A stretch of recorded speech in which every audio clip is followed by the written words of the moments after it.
नमस्कार दोस्तों, welcome to our channel lesson physics. Myself Suman. आज हम पढ़ेंगे लॉज ऑफ मोशन का पार्ट 8। ये हमारा लास्ट पार्ट है इस चैप्टर का। ये तीसरा चैप्टर है अपना नीट 2025 फिजिक्स सीरीज का। तो इसका छोटा सा टॉपिक बच गया है फोर्स फॉर वेरिएबल मास का। उसके बारे में पढ़ेंगे और उसके कुछ केसेस के बारे में पढ़ेंगे। तो चलिए शुरू करते हैं। Force for variable mass. तो फोर्स क्या होता था? Force equal to dp upon dt होता था, change in momentum with respect to time. तो मोमेंटम क्या है? Mass into velocity upon time. ठीक है, तो इसको फर्दर डिफरेंशिएट करते हैं।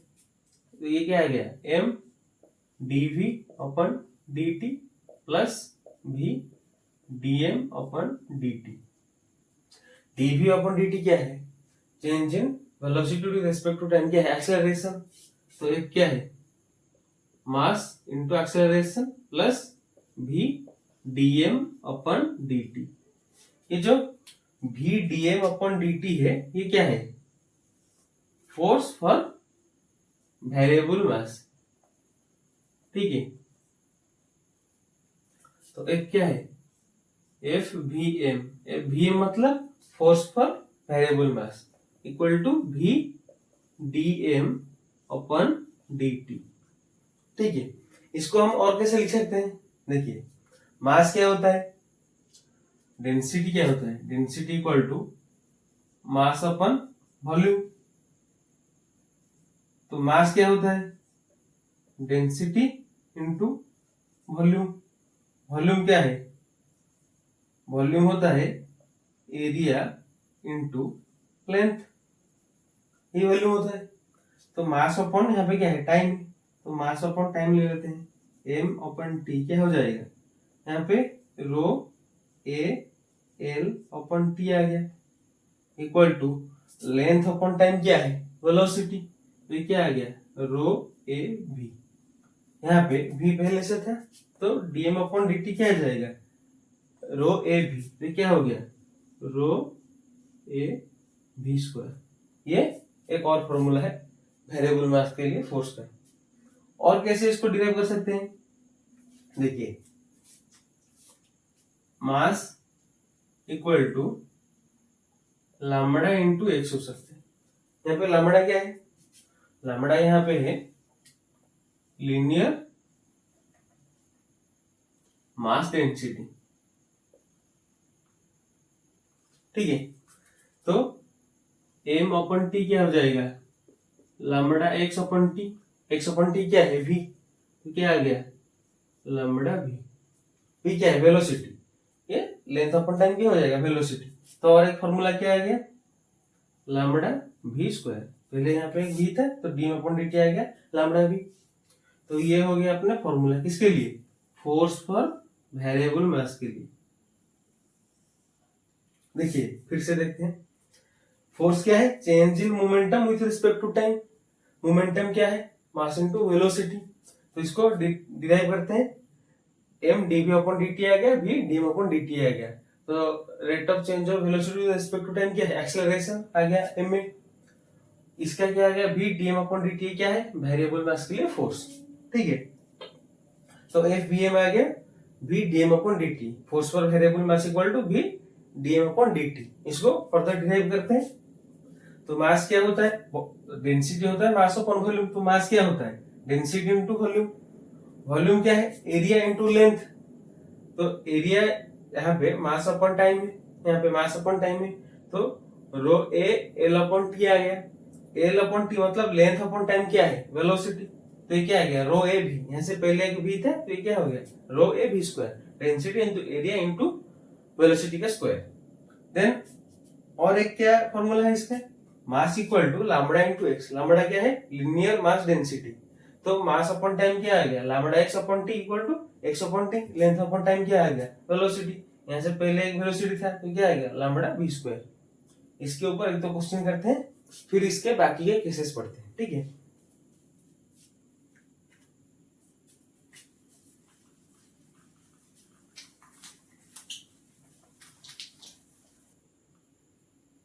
Question number 1। sand is being dropped on a conveyor belt at the rate of m kg per second. The force required to keep the belt moving with a constant velocity of v metre per second will be. यहाँ पे constant velocity दिया है, इसका मतलब क्या है? Net force क्या है यहाँ पे?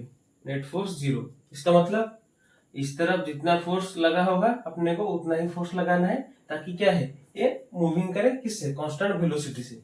तो यहाँ पे एम के जी पर सेकंड मतलब क्या है? मास पर टाइम दिया है, कितना रेट से मास गिरेगा. तो यहाँ पे dm अपन dt दिया हुआ है, कितना? एम के जी पर सेकेंड. तो फोर्स ऑफ वेरिएबल मास क्या है? v dm upon dt. dm upon dt है m, तो कितना आ गया? vm.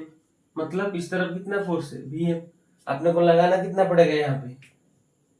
vm, ताकि कांस्टेंट वेलोसिटी से मूव करता. आंसर क्या होगा? Option C, vm. ठीक है. देन नेक्स्ट क्वेश्चन करते हैं.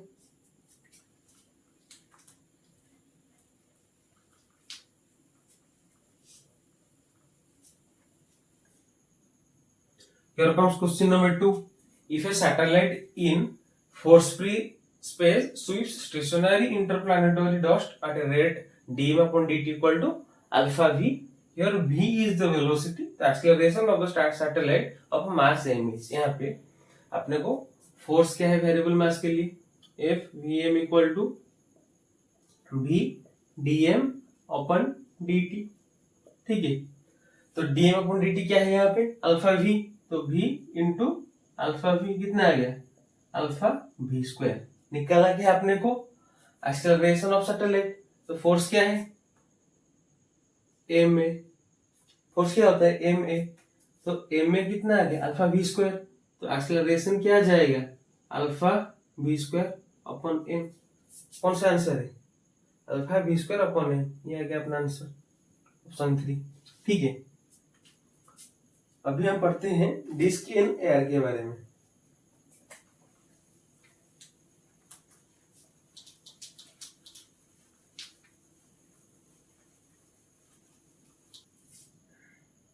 Disc in air. Disc in air का मतलब क्या है? यहाँ पे एक डिस्क है जिसके ऊपर हम नीचे से क्या है कंटिन्यूअसली फायरिंग कर रहे हैं. यहाँ पे हमने गन रखा है जिससे हम कंटिन्यूअसली फायरिंग कर रहे हैं, ताकि ये हवा में लटका रहे. ठीक है. ये हवा में कब लटका रहेगा? जब इसके ऊपर जो फोर्स लग रहा है, नीचे जो फोर्स लग रहा है, दोनों इक्वल होंगे. तो यहाँ पे ऊपर क्या फोर्स लग रहा है? F we M. Force for variable mass क्या?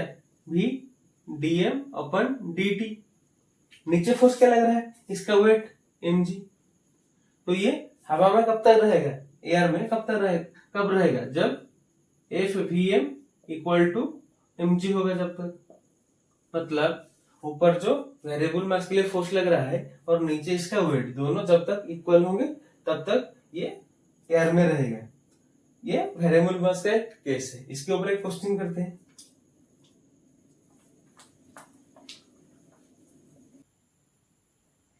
Here comes question number 3. A mass of 10 kg is kept in air by shooting bullets by a gun vertically. If mass of each bullet is 10 gram, what is the rate of firing if speed of bullet is 50 metre per second? यहाँ पे ये एक मास है, कितने का? 10 kg का. तो यहाँ पे नीचे कितना वेट लगाएगा अपना? 10g. ठीक है. 10g कितना आ गया? 100 newton. Acceleration due to gravity 10, mass है 10, तो आ गया 100 न्यूटन. पूछा क्या है? रेट ऑफ फायरिंग, मतलब एक सेकेंड में कितना बुलेट फायर करना पड़ेगा. यहाँ पे अगर हम एक बुलेट को ऊपर फायर करते हैं, ठीक है, तो ऊपर फोर्स क्या होता है? F we m. Variable mass के लिए फोर्स क्या होता है? v dm upon dt. एक बुलेट के लिए यहाँ पे आपने को निकालना क्या है? कितने बुलेट फायर करेंगे? यहाँ पे मान लेते हैं कि n बुलेट फायर करना है. ठीक है. तो इंटू n किसके लिए? n बुलेट्स के लिए. एक बुलेट के लिए v dm अपन dt. तो यहाँ पे वेलोसिटी कितना है बुलेट का? 50 metre per second. 50 into mass कितना है बुलेट का? 10 ग्राम. तो यह गया 10 अपन 1000 kg. इसको kg में कन्वर्ट कर लिया. ठीक है. इंटू टाइम कितना है? 1 सेकेंड में निकालना है अपने. Into n. तो कितना आ गया? यहाँ पे 0 0 तो आ गया 1/2n इक्वल टू कितना 100। क्यों? क्योंकि ऊपर का फोर्स नीचे का फोर्स इक्वल होगा तभी ये क्या होगा हवा में रहेगा। तो यहाँ पे नीचे क्या है 100 न्यूटन, तो ऊपर उतना ही होगा। तो हाफ एन इक्वल टू आ गया 100 न्यूटन, तो एन क्या होगा 200। ये क्या है रेट ऑफ फायरिंग, मतलब 1 सेकेंड में 200 बुलेट फायर करने पड़ेंगे तभी ये मास ऊपर एयर में रहेगा। ठीक है, तो नेक्स्ट क्वेश्चन करने से पहले हम समझते हैं रॉकेट के बारे में। ये हमारा लास्ट टॉपिक है इस चैप्टर का, तो उसके कॉन्सेप्ट को समझते हैं।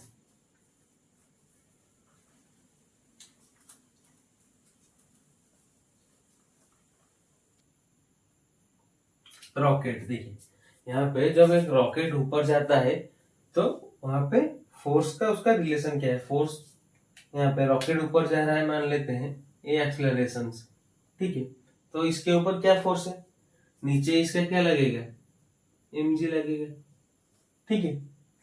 ऊपर इसका वेरिएबल फोर्स क्या होगा, वेरिएबल मास के लिए force F Vm, that is V dm upon dt।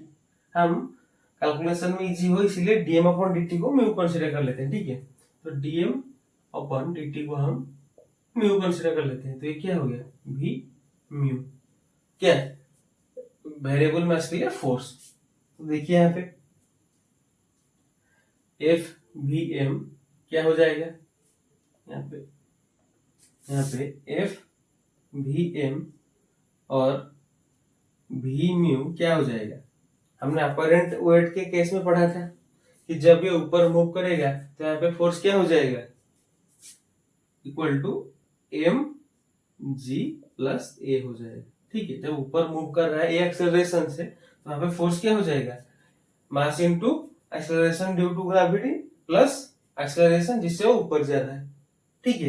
यहाँ पे रॉकेट नीचे तो नहीं आएगा, लिफ्ट के केस में नीचे आता था लिफ्ट, तो वहां पे नीचे आने के केस में माइनस, लेकिन यहाँ पे रॉकेट ऊपर जाएगा एक्सेलरेशन से तो g प्लस ए हो गया। तो v mu equal to m g plus a और v dm upon dt equal to m g plus a, ठीक है। तो ये रॉकेट के लिए वेरिएबल मास का फॉर्मूला। इसके ऊपर एक दो क्वेश्चन करते हैं फिर खत्म करते हैं इस चैप्टर को, ठीक है।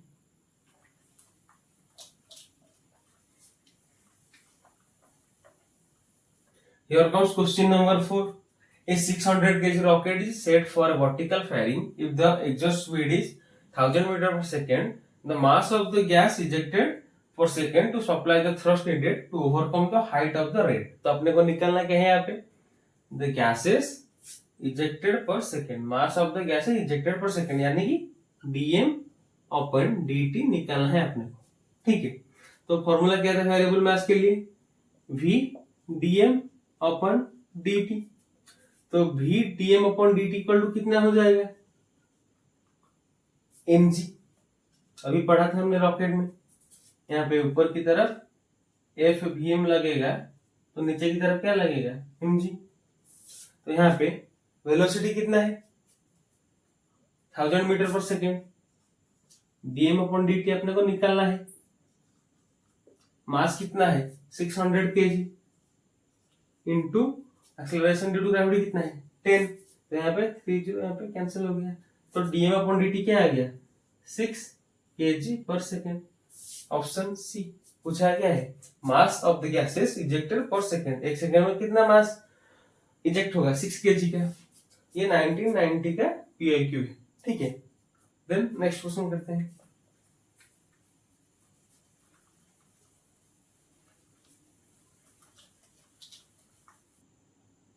Here comes question number 5. A rocket burns fuel at rate 1 kg per second. This fuel is ejected from the rocket with a velocity of 60 km per second. This exerts a force on rocket equal to, यहाँ पे अपने को simple force निकालना है। दिया क्या है dm upon dt दिया हुआ है कितना 1 kg पर सेकेंड, वेलोसिटी दिया हुआ है कितना 60 किलोमीटर पर second, that is 60,000 metre per second. निकालना क्या है अपने को? Force for variable mass. क्या है? v dm upon dt। तो वेलोसिटी कितना है? 60,000 metre per second into dm upon dt कितना है? 1। तो कितना आ गया? 60,000। ये आ गया अपना answer 60,000 newton. Then next question करते हैं।